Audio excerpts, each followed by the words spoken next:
Kemesraan Ganjar Pranowo dengan suku Baduy Dalam.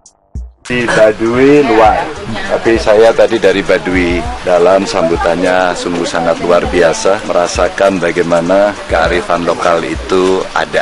Tadi dari para sesepuh yang ada di sana, mereka menyampaikan bagaimana hidup harmoni, bagaimana tidak membedakan satu sama lain, bagaimana menjaga alam lingkungan. Wah, kita belajar betul. Terima kasih.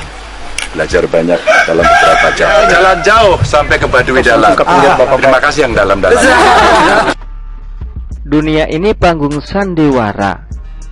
Sepenggal lirik pertama yang dinyanyikan tokoh legend Ahmad Albar, sang vokalis God Bless. Itulah yang saat ini dihadapi Indonesia menjelang pemilu tahun 2024. Berbagai drama bernuansa puitis dan bersaja analitis kini moncar di beranda medsos. Hal itu sudah bisa kita nikmati dari keseharian Capres Anies Baswedan yang mondar-mandir kesana kemari memulai aksi kampanyenya. Gemboran demi gemboran ia lantunkan melalui bibir manisnya demi menyekat aspirasi rakyat agar memilih dirinya saat pemilu nanti. Kembali ke desa Baduy luar. Begitulah isi cuitan Anies Baswedan saat kunjungannya ke Provinsi Banten. Tampaknya ex-gubernur DKI ini sedang flashback di tahun 2013 lalu. Sudah 10 tahun ia tak menengok masyarakat Baduy luar, suku yang hidup secara terisolir dari dunia luar. Kehidupan sederhana mereka bahkan menyatu dengan alam. Kearifan lokal yang ditawarkan suku Baduy memang selalu memikat daya tarik wisatawan. Kehidupan mereka masih berlandaskan warisan dari nenek moyang, mulai adat istiadat hingga peraturan masih murni peninggalan leluhur. Kelompok etnis ini terbagi menjadi dua suku loh, yakni suku Baduy luar dan Baduy dalam. Sebenarnya perbedaan dari keduanya tak begitu mencolok, hanya saja yang paling mudah diingat perbedaannya dari warna pakaian. Untuk suku Baduy luar biasanya memakai pakaian hitam dan ikat kepala biru, sedangkan Baduy dalam mengenakan pakaian hitam ikat kepala putih. Kehidupan Baduy luar sudah mulai tereksploitasi dengan dunia luar. Beberapa dari mereka sudah menggunakan alas kaki dan transportasi modern. Suku Baduy ini salah satu tempat impian yang ingin ku kunjungi. Masyarakat di suku ini sangat amat menjaga keindahan alam dan kearifan lokalnya. Terlihat asri dan nyaman dipandang. Walaupun hanya sebatas visual, tapi terasa nyata jika dirasakan. Ngomongin Anies, berkunjung ke wilayah yang elok rupawan akan keindahan alamnya ini membuat perutku ikut tergelitik. Mengingat kinerjanya Anies semasa menjabat gubernur DKI. Kala itu ia berhasil membabat habis ratusan pohon di sekitar Monas. Katanya sih buat dibangun plaza atau alun-alun beralaskan beton. Aksi Anies ini menuai banyak kontra. Bahkan Istana Negara memintanya untuk menstop proyek ini. Namun hal itu tak dihiraukannya sama sekali, karena proyek revitalisasi Anies kadung berjalan. Sialnya, proyek unik ala Anies harus dihentikan karena rencana ibu kota yang akan dipindahkan. Padahal TKP yang menuai polemik publik terlanjur dirusak. Malah disuruh berhenti. Malah disuruh berhenti juga karena terhalang keputusan Presiden nomor 25 tahun 1995. Ibarat sudah jatuh tertimpa tangga, ya Anies ini. Tindakan yang dilakoni mencerminkan kebodohannya sendiri. Apalagi saat ia memposting foto dengan suku Baduy luar.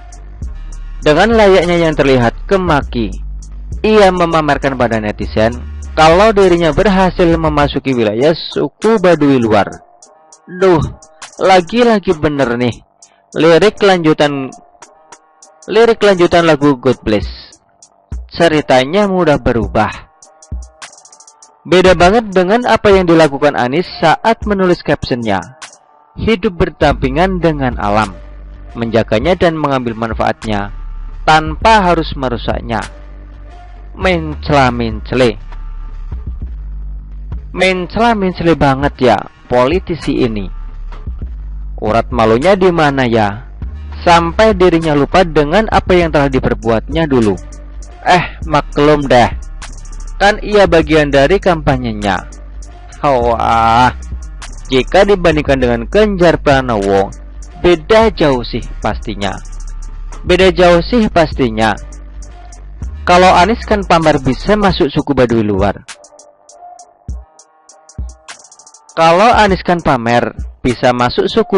luar. Tapi masih kalah sat-sat sama Ganjar. Karena suhunya Jateng ini bisa berkunjung ke Baduy dalam, di mana kelompok etnis ini terkenal sangat sukar untuk dikunjungi. Karena suku Baduy dalam budaya dan adat istiadatnya belum pernah sama sekali terkontaminasi dunia luar. Hanya orang-orang tertentu saja yang bisa masuk dan mengenal wilayah ini. Senyum sumringah warga desa menambah kehangatan saat mereka menyambut kedatangan politisi top ini. Nuansa adem ayem sangat terasa ketika Ganjar diperlakukan baik oleh warga. Tak sampai di situ saja, sosok jangkung ini juga diberikan pakaian khas adat suku Baduy dalam. Banyak sekali pelajaran dan pengalaman Ganjar selama singgah di sana. Antusias suku ini juga sangat luar biasa dalam mengenalkan tradisi kebudayaan adatnya pada Ganjar. Mulai dari senjata tradisional, berupa golok dan masih banyak lagi. Tengoklah Ganjar. Jadikanlah panutan dari semua kebaikannya. Dialah sosok yang mampu menjadi perekat semua suku yang ada di Indonesia. Bukan hanya menomorsatukan kampanye dan menonjolkan pencitraanmu saja Pak Anies. Oh iya, jika dirimu ingin pamer bahwa dirimu bisa masuk wilayah Baduy, jangan pede dulu Pak Anies. Dolanmu kurang adoh. Lihat tuh Pak Ganjar, sudah masuk ke Baduy dalam. Sepandai-pandainya dirimu bersilat lidah di depan rakyat dan media, pasti semua kebobrokanmu akan terkuak dengan sendirinya. Ibarat menyembunyikan bangkai, pasti juga akan tercium bau busuknya. Rakyat tak membutuhkan pemimpin yang pandai berceloteh saja. Jangan jadi presiden jika hanya memiliki keahlian pintar berbicara. Rakyat Indonesia membutuhkan sosok pemimpin yang memiliki jiwa leadership yang tinggi. Begitulah kura-kura. Artikel ini diambil oleh siwa.com dan ditulis oleh Kiki Daliu. Bagaimana menurut Anda?